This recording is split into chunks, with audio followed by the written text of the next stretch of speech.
Fundamentally, abortion is on the ballot in every state in the country.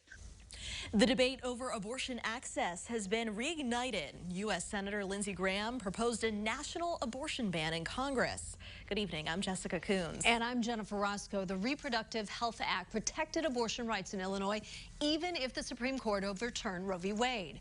But it doesn't hold the same power over a federal law. We have team coverage for you tonight. Our Capitol Bureau Chief Cole Henke is live in front of the Capitol. Cole, so how would a federal ban affect Illinois?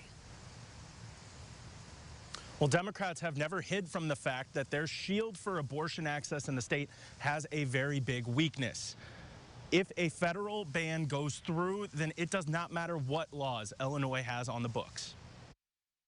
The Supreme Court says decisions on abortion should be left with the states, but Republican Senator Lindsey Graham disagrees. He introduced a 15-week national abortion ban, throwing Washington into a frenzy.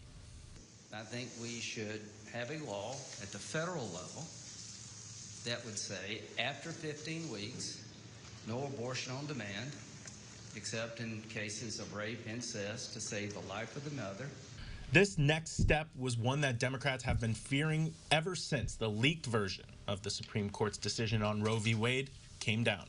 Don't think for a minute that there was a drop of sincerity in any of the folks who were saying, we just want these rights to go back to the states, because they are already making clear they are coming for a national ban.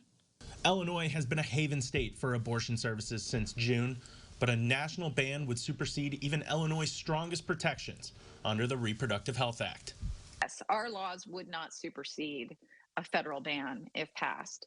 And that's what I've been warning about for a very long time.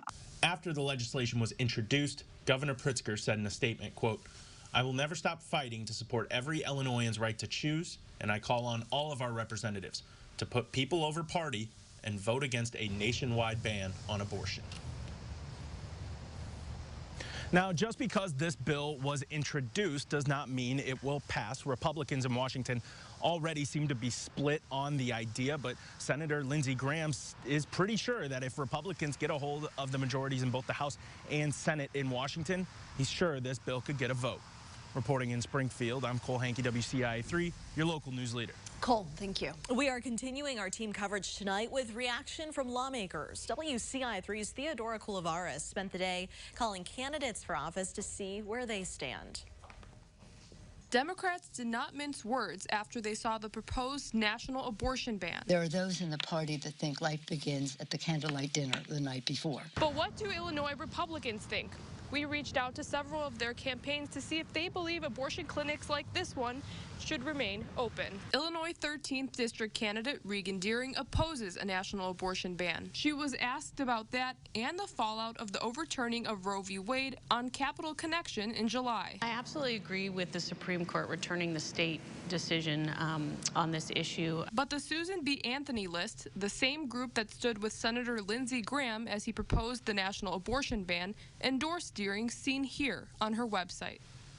Their goal? Help elect candidates that would support banning abortion at the federal level. Representative Mary Miller supports the ban, saying in a statement, quote, "I will always support pro-life legislation, including this bill that protects the lives of innocent babies." Representative Darren LaHood said in a statement he opposes abortion with the exceptions of rape, incest, and the life of the mother. When also asked about Graham's abortion bill, Republican Senate candidate Kathy Salvi didn't provide a direct response. Instead, Salvi said in a statement, quote, "I am pro-life and I believe the decision to regulate abortion is best made by individual states." Meanwhile, Republican candidate for governor Darren Bailey supports banning taxpayer-funded abortions. However, it's unclear if he would support a federal abortion ban. I'll have to look at that. I haven't looked at that. At this time, abortion protections remain in place in Illinois. Reporting in Springfield, I'm Theodora Coulivaris, WCIA3, your local news leader. We did reach out to the Deering campaign for an updated statement. They have not responded.